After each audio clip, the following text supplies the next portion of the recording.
Alright, halfway house, Thursday morning, 8 a.m. Try to get an early start on this thing. I've got some time to kill for a few hours. I'm going to try to get this thing running.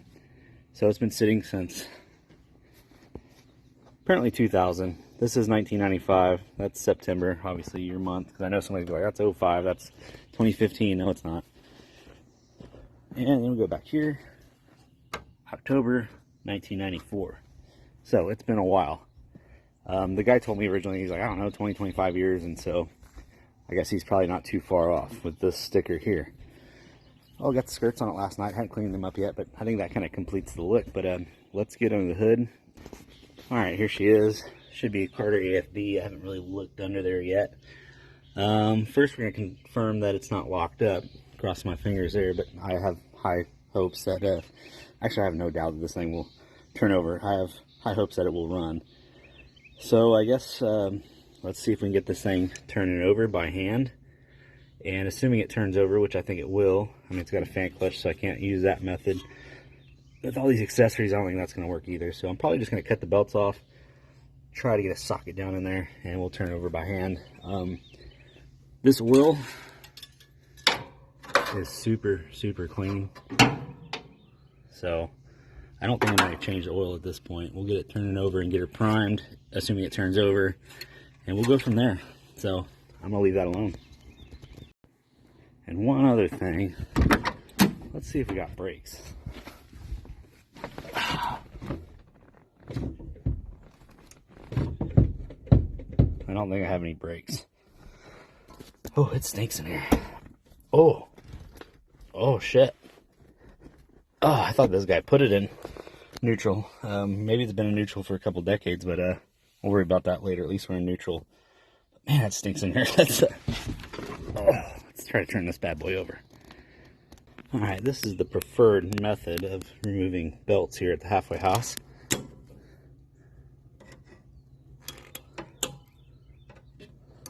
Works pretty well. Is that it? Damn, just 2 belts on this bad boy. Alright, got them removed. Looks like everything turns freely.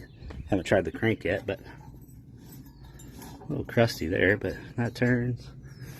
That turns.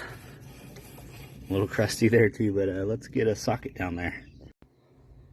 Alright, we got her on there. Let's see if she'll turn over. Oh yeah. There we go. She's turning. I'm going to take this fan off so we can get to it easier. We'll turn it over by hand. That way we can make sure it does a full 2 revolutions, and then yank this bad boy off so we can get to the distributor. We'll mark the distributor, pull it, we'll prime it, and this thing will be running in no time. Got the fan and the pulley off. We got some more Chevy orange going on here, so I assume somebody's been at least somewhat into this thing, so we're going to find out what we can find out.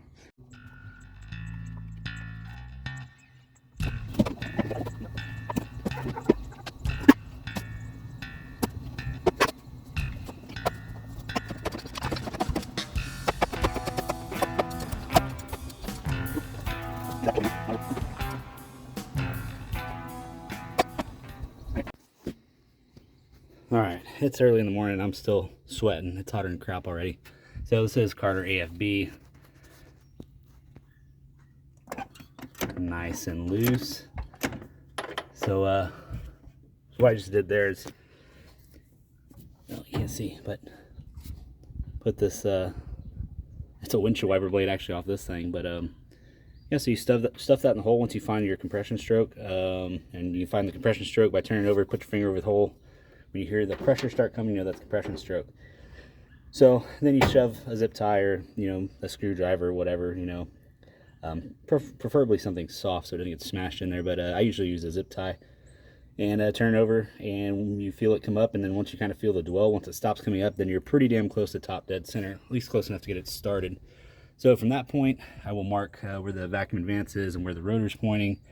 We've got a nice zip tie job going on here, but that's all right. And so we'll mark that, pull the distributor, and then we will prime the oil pump. Pontiacs do spin counterclockwise, like a big block Mopar, and I believe Oldsmobile as well. I don't really remember, but yeah, let's do that. Let's get it primed up. And these take like a flathead style, like a little slot. It's not an Allen like a Mopar. So let's get it yanked out.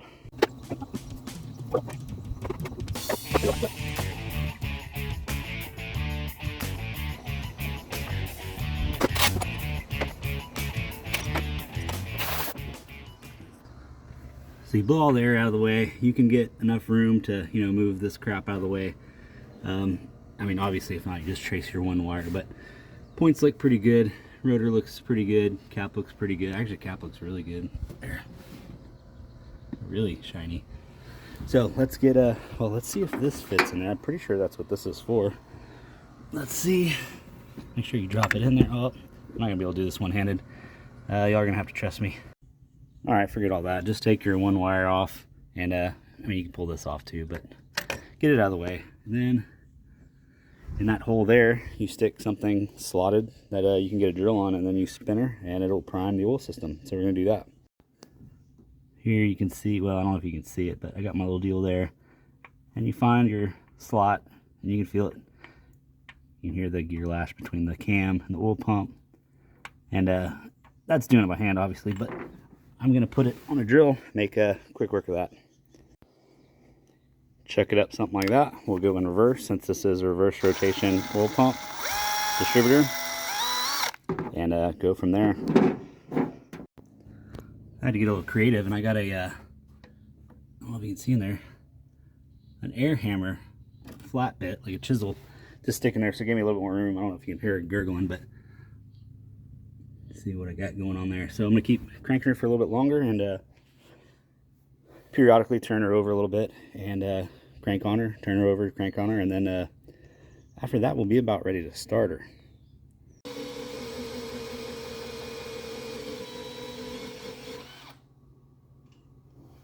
That should be good. I'm not gonna bore you all with the rest, but obviously put it back to top dead center, drop your distributor back in where it was. That's why you made a mark on the firewall. Luckily I had a bunch of grease right there, so I didn't have to like scratch it or anything. I just put a little, you know, little chooch with the screwdriver where the rotor's pointing, and the vacuum advance it was almost perfectly 90 degrees that way. So this one should be pretty easy to get about where it was. And then let's cross our fingers and hope that this starter's still good. All right, while it's out, take your little points file, shove it in between your points, clean her out. Also, clean off your rotor right there. Looks really clean in here. I don't think we're gonna have any issues with spark as long as that coil holds up. But and as long as these plugs hold up, I think they'll be all right. Let's slam her back together. Again, I don't need to bore you all with the details, but once you get the oil pump lined up, where's my tool at? I might have put it back already, but you have a little cross. So when you're trying to drop the distributor and get your rotor to line up with your mark, if that, you know, that slot isn't lined up with where your distributor needs to be, then you just, you know, stick a screwdriver in there, stick your priming tool, here it is, stick this in there and turn it wherever you need it to go. Then, you know, try to drop your distributor in until you get it right. Obviously you got a pretty good amount of throw with your just twisting the distributor, so I mean, get as close as you can. And then put your hold down back in, hook your coil back up. Make sure you've got, you know, snug it up, but where, well, of course now it won't turn. Oh, there we go. So you want it just snug enough where it's not gonna move on its own. What else? All the vacuum shit you disconnected, hook all that back up. I think what I'm gonna do is pull the coil wire, put the plugs back in, and pull my ratchet out of there, and then throw a battery in here and see if we can get it turned over with the key. Crossing my fingers.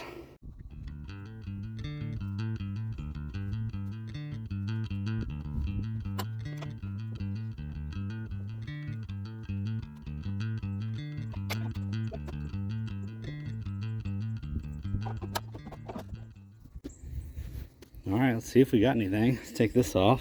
That's where that goes. Make sure it shouldn't catch on fire.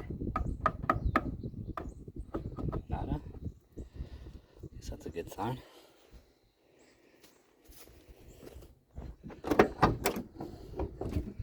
Oh, we got a dome light. Off to a good start. Oh man, I should left these doors open. It stinks in here. this bad boy. Confirm that we're locked up here. All right, here we go. Oh.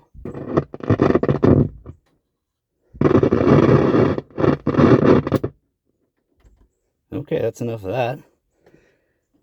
Got some lights here. Let's see if she cranks. Must have a bad connection. These cables look like crap, so let's see. I also didn't tighten them, so there's that. Oh yeah, corroded, super thin, rusty. Let me clean these up real quick. Nothing but the best here at Halfway House. I don't ever use these because they're absolute junk, but I had one laying around, and for something like this, I mean, all this crap needs to be redone. These are way too small. You know, they need ends soldered on them, blah, blah, blah. But we don't know if this thing runs yet, so I'm not going to waste time doing all that. Now let's see what we got. Still got dome light. Oh, let's see. Turns over. Not very fast, but maybe enough to get it started. Let's prime this carburetor up and see if we can get her to fire off. All right, one other thing is I cut the line going to the carburetor, so if we do have some fuel in there and the pump does work, it's not going to pump a bunch of junk into this carburetor. It looks fairly clean inside. Again, we're not locked up here, so that's a good sign. Got my little catch can, so I'm not spraying old ass fuel all over my engine, but let's get some fuel and lube her up. All right, we're gonna need more than this little bottle, but we're gonna lube her up pretty good. Try to fill up these bowls. Come on. Just see if we can get something out of her.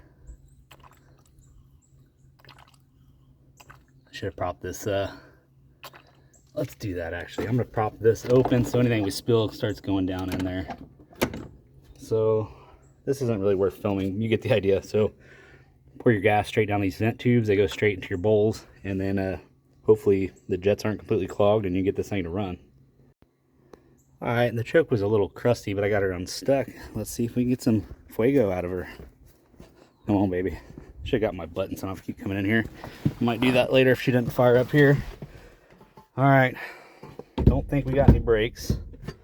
Can't shift it. So we do the right thing and try to fire it up. Shit, it wanted to fire already.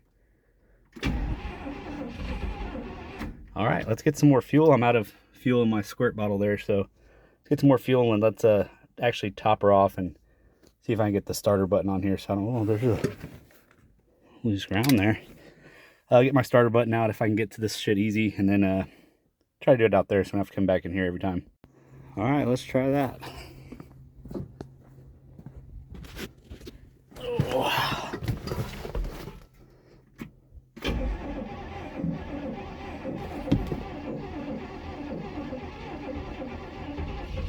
Oh my goodness, she's about to go. I might have flooded her. I spilled a bunch of gas down in there. I'm on the floor right now. Oh, it's alive.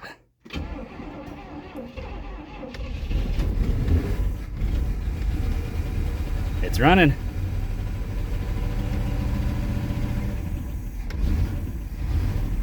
Oh my goodness, I think we have accelerator pump.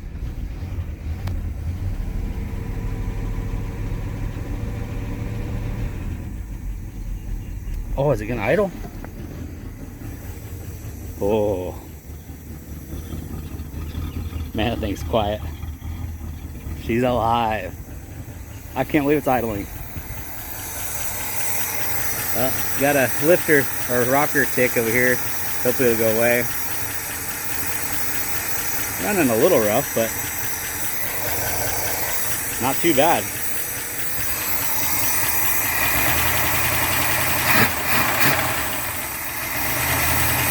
Yeah. Ran out of gas. There she blows. And she runs. Hell yeah. I use these little squirt bottles. Amazon specials, you know. A little bit of two-stroke oil, for especially for something that's been sitting a long time. Derek from Vice Grip Garage taught the world that. I'd never heard that before, but that's a great idea. And, you know, that's why I leave the old plugs in, leave the old oil in, and, you know, once we get her running and kind of smooth out, we'll check the oil and probably go ahead and drain her and change her here in a minute.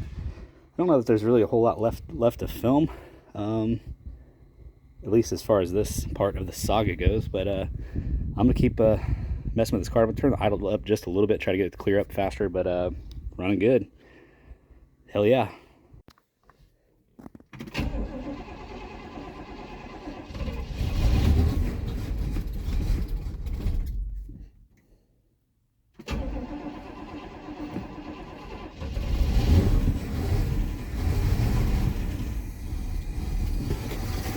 Running pretty good. It's running better and better.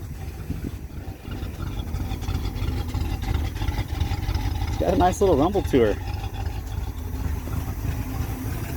Anyway, that's going to conclude this episode of the Grand Prix. Pretty freaking sweet. Got an exhaust leak over here somewhere. Running pretty damn good. Seems like that carburetor works pretty good. It seems like it just runs smoother and smoother. There we go. There we go. Probably about to run out of gas. Running really smooth. Probably finally clearing out all that oil and shit. And she's out of gas. I think the next step is to get her out of neutral and maybe get some belts back on her and some coolant. And find a hose clamp for that, I guess. Somebody needs to clamp at some point. So anyway, that concludes this episode, Halfway House. I will see y'all later. Damn.